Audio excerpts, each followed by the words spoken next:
It's 5:30 here on the Truman State Campus, and welcome to TMN Television on Thursday, March 31st.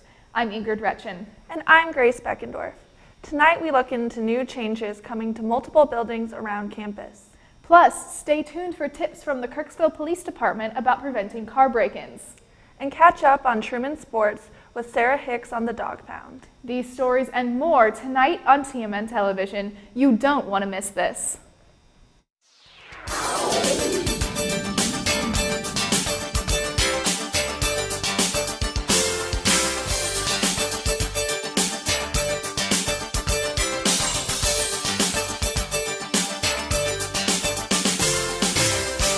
The Kirksville Police Department received 9 reports of car break-ins during the last 4 weeks.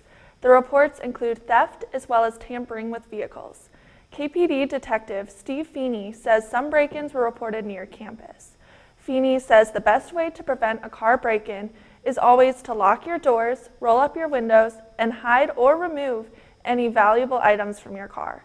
Feeney says there were probably also some unreported break-ins because people might not be aware their car has been broken into, the damage was minimal, or the stolen items were not of great value. KPD encourages all Kirksville residents to call immediately if they think their car has been broken into. Last night, former Deputy Secretary of the Department of Housing and Urban Development, alumnus Alphonso Jackson, came to Truman to discuss his experiences marching from Selma to Montgomery, Alabama in 1965. In 1965, 18-year-old Alphonso Jackson marched with thousands of others behind Dr. Martin Luther King Jr. from Selma to Montgomery, Alabama in what would later be known as Bloody Sunday. Last night, Jackson, former Deputy Secretary of the Department of Housing and Urban Development, spoke at Truman State to retell his story and give his version of the events in Selma, Alabama. He says Bloody Sunday enlightened the American people to the injustice in the South on a massive scale. 4 years after the events in Selma, Jackson graduated from Truman State University with his master's degree in education administration, and in 2001 he worked as secretary for the Bush administration. He says he hopes talking to Truman students about the 2014 movie Selma will remind them that while the movie illustrates the importance of the march in 1965, it is not completely accurate. Jackson also says he wants to remind Truman students to be actively involved in politics and in their communities. So I would hope that many of the students understand how important it is to be actively involved not only in politics but in their community, to help those who in many ways might be a little less fortunate than they are. During the event, attendees watched Selma and listened to a panel of influential campus members answer questions about the changes in social equality from 1965 to 2016. Among the organizers of the event was Janet Gooch, professor and dean of the School of Health Sciences and Education. Gooch says events like this encourage students to be aware of their own involvement in today's issues. There are examples of racial disparity, and students need to be aware of what those are and figure out their place and what they can do about it if they want to do something about it. One panel member was sophomore Daryl Howley, who is involved in various events with the Multicultural Affairs Center and organized the Black Lives Matter vigil on campus last fall. Howley says she hopes events like last night's will motivate people to give their time to these important topics. Still obvious inequalities and racism still present in the United States. It might not look the same as it did when he was marching in Selma, but it's definitely there. It's just different.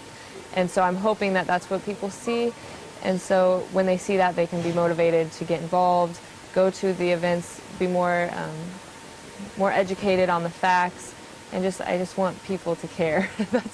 We really want people to care about it so that they can stand up too. Attendees asked questions after the panel closed its discussion and attended a reception at the Ruth W. Town Museum and Visitor Center. For the Truman Media Network, I'm Jasmine Adams. Various campus buildings are adding new technology to monitor energy usage. TMN reporters Jonah McKeown and Paige Youngerman have the story.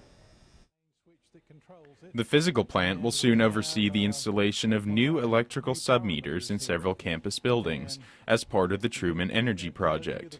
These buildings include McLean Hall and Baldwin Hall after it undergoes renovations. Several campus buildings, including Ryle Hall and the new site of Pershing Building, already have the new model of submeter installed. Here in the basement of Missouri Hall, we can see the Square D Power Logic monitoring system, which was installed a few years ago. This is the same kind of monitoring system that's going to be installed in McLean and Baldwin Halls. Physical Plant Director Carl Schneider says these meters allow Truman to track its energy savings, as the new meters will be able to connect to Truman's central computer system via Ethernet. There's a certain amount of energy that's supposed to be saved through this energy project. So one of the things it does is it helps us to confirm that energy savings are actually being realized. Physical Plant Assistant Director Tim Baker says some advantages to the new submeters include safety and ease of maintenance. It was quite dangerous to operate, and it was made by a company that's been out of business for decades, and this is all new. It's maintainable, it's in very good condition, and much safer to operate. A subcontractor will be installing the new meters across campus by the end of the summer. For the Truman Media Network, I'm Jonah McKeown. After the break, we give you the latest news about a sexual assault trial involving a former Truman student. But before that, let's take a look at this week's forecast.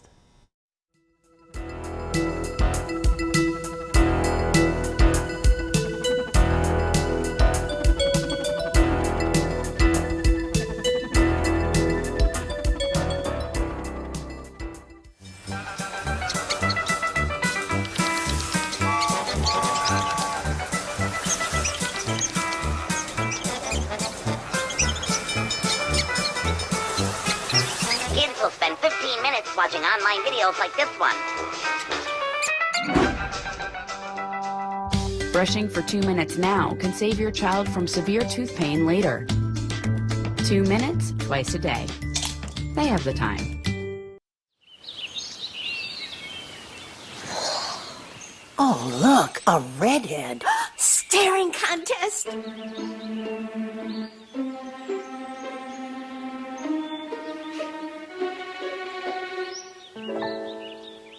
You still got it. I know. Come alive with the forest. The dad was cute. You were looking right at us. Visit discovertheforest.org to find a forest near you. The jury trial for former Truman student Hayu Tian has been postponed until October 11th through 15th. The trial was originally set for March 23rd through 25th. On March 14th, the trial was rescheduled for October. Tian faces charges for felony rape or attempted rape, felonious restraint, and tampering with a victim or witness in a felony persecution. Tian was arrested last April and held on a $150,000 cash-only bond. He was released after surrendering his passport. Truman's College Republicans chairman, Junior Jake Buxton, recently was elected to a high position with the Missouri Federation of College Republicans. TMN reporter Charles Mahood has the story. Truman State College Republican Chairman Junior Jake Buxton was elected state chairman of the Missouri Federation of College Republicans on February 27th at their state convention. Buxton ran for the position unopposed after serving as vice chairman.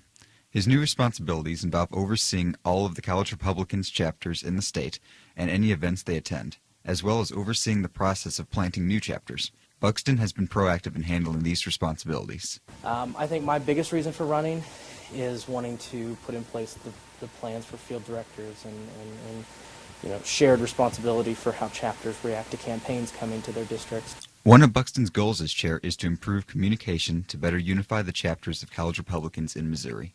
The last administration held a number of events, including their first leadership conference, which allowed people to network and gather from throughout the state to learn how to be activists on campus.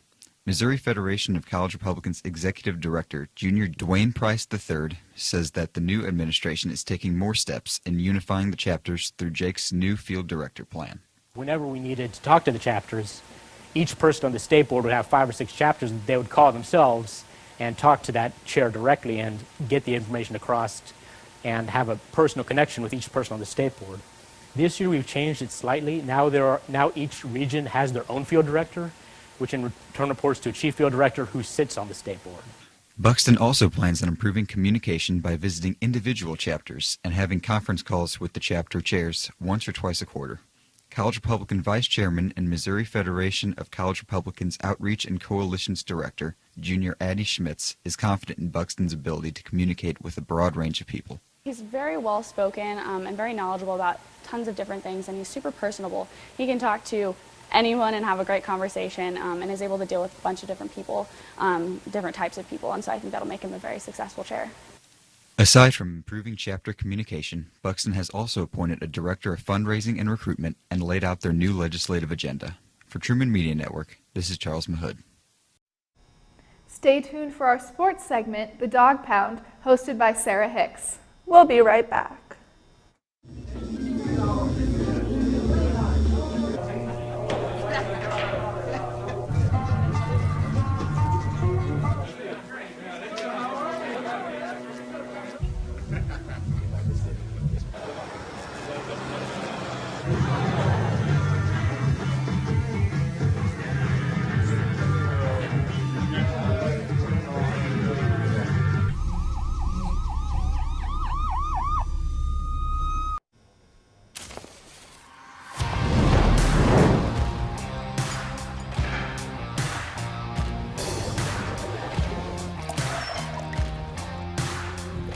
With the sweet burn of moonshine on a burger. It's not illegal, but it tastes like it. Introducing the Midnight Moonshine Thick Burger with moonshine glaze on 100% Black Angus beef. Only at Hardee's. We are joined in the studio by Sarah Hicks, host of The Dog Pound, brought to you by Hardee's. What's new with Truman Sports, Sarah? A lot of things are happening in sports, Grace. Truman's softball team settled for a split against Quincy University Tuesday afternoon. The Bulldogs ended the first game with a 10-1 victory, and the second game ended in a 7-5 defeat. The Bulldogs now sit 20-8 overall and 12-2 in GLVC play. Truman softball will play Maryville University this Saturday in St. Charles, Missouri, and at home against the University of Missouri St. Louis on Sunday. The Truman State baseball team broke a 4-game losing streak this weekend against nationally ranked Quincy University. On Friday, the Bulldogs took games 1 and 2, 8-6, and 2-1. On Saturday, the Bulldogs lost games 3 and 4, 10-3, and 10-2. During games 3 and 4, sophomore outfielder Adam Gregorich led Truman with 5 hits, and senior outfielder TJ Wood and junior outfielder Dave Gambino had 4 hits apiece throughout the 4 games. The men's ultimate frisbee team ranked 9th in the national tournament last season. The men are now focusing on building off that momentum as they have been trying to set themselves up for a national title again. Co-captains junior Ray Hilger and senior Brendan Cirillo focused on recruitment during the fall and building a team connection throughout the season. During practice, the players are always moving to build up endurance to prepare for their 16-hour-long tournaments on the weekend. The men are focusing on building a foundation this semester, which is different than past semesters. The captains are hoping this will set the team up for success in the future. This year, we tried going from the ground up instead of from the top down, trying to get everybody on the same page. We went to Nationals last year. We're going to go to Nationals this year. This is what we have to do to get there. For the update, Sarah. And that brings us to the end of our program. Be sure to check out our exclusive web content at tmn.truman.edu. For weekend updates and special coverage, look for TMN Television on Facebook, Twitter, and YouTube. Don't forget to check out the latest episode of Rising from Our Roots on YouTube. And for complete multimedia coverage, be sure to pick up a copy of The Index and tune in to KTRM on 88.7 The Edge. From all of us at TMN Television, thanks for tuning in and have a great rest of the week.